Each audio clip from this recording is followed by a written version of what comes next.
destruction des États-nations et la perte de leur souveraineté, c'est le plan ultime des Illuminati, francs-maçons, pour ouvrir la voie à l'Antichrist. Et la France en fait partie. uyu mugabo witwa Jean-Marie Chevrier ni umugabo w'umuhanga muri teoloji, akaba ari umuntu uri très humble, ni umufaransa, abakunda kuvuga gusoma ibihe nk'uko natwe dukunda gusoma ibihe.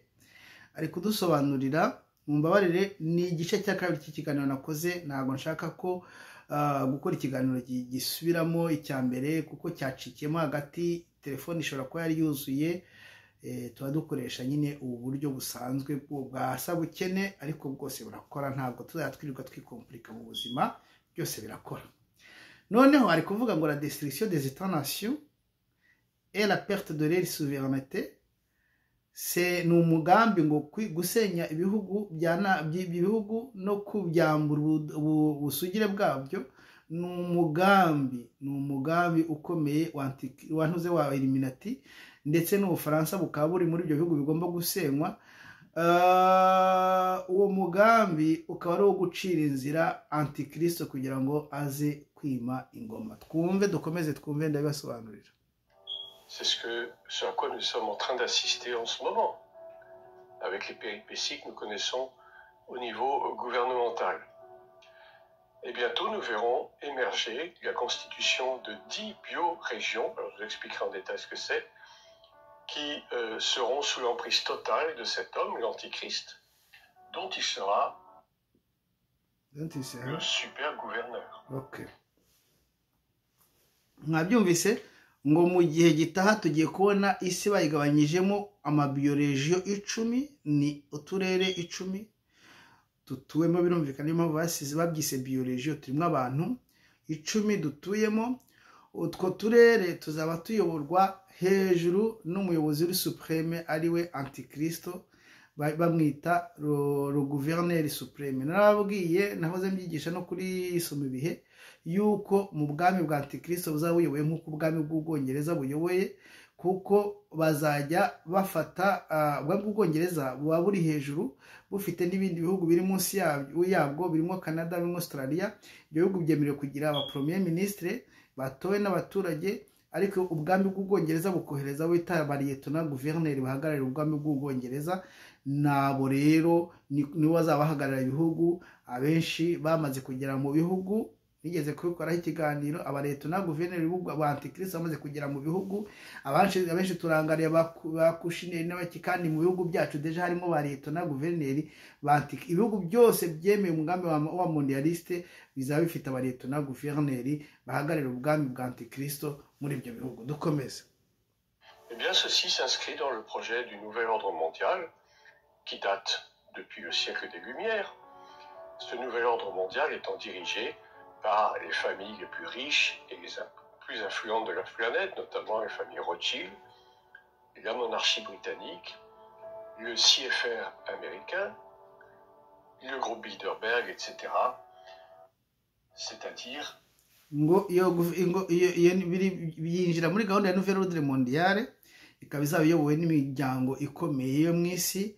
Harimo umuryango wa Rothschild, nagira ngo mbibutse ko makora ari Rothschild. Harimo umuryango wa Rothschild, harimo umuryango w'Ubwongereza, harimo Bilderberg, ntuze ntuze CFR yo muri Leta Zunze Ubumwe za Amerika, n'imiryango myinshi yagiye avuga. Reka dukomeze. En gros, le lobby sioniste. Ngo muri makeya ni lobby, ni cya kigurupe cy'abantu bizingiye ku cyo bita sionisme, bashyigikiye Israël. Unis la main dans la main pour nous asservir et s'enrichir plutôt davantage à nos dépens. Bishyize hamwe kugira ngo baduhindure abacakara kandi bakire kurenza. Biorégions, elles ont été imaginées et même planifiées par une société secrète dans les années 60-70 qui s'appelle le Club de Rome. Et c'est en fait la matérialisation de ce que nous pouvons comprendre d'après la prophétie de Daniel touchant la fameuse statue de Nebuchadnezzar et de ses 10 orteils. Alors nous voilà prévenus. ngo iyo ntuzi izo diregiyo amaregiyo izo ntara 10 zaba zigabanije mu isi ngo zashyizweho na ntuze na groupe sinuka neza uko yayivuze, reka numvise ukuntu nongere mbisubizemo.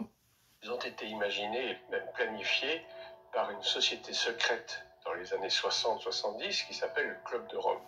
Et c'est en fait la matérialisation de ce que nous pouvons comprendre d'après la prophétie de Daniel touchant la fameuse statue de Nebuchadnezzar et de ses 10 orteils. Alors nous voilà prévenus. aravuze rero ati izo diregiyo iyo gahunda yo kugabanya isi mu maregiyo 10 yatekerejwe na sosiyete secrète yitwa Club de Rome, ntabwo ari Club de Rome.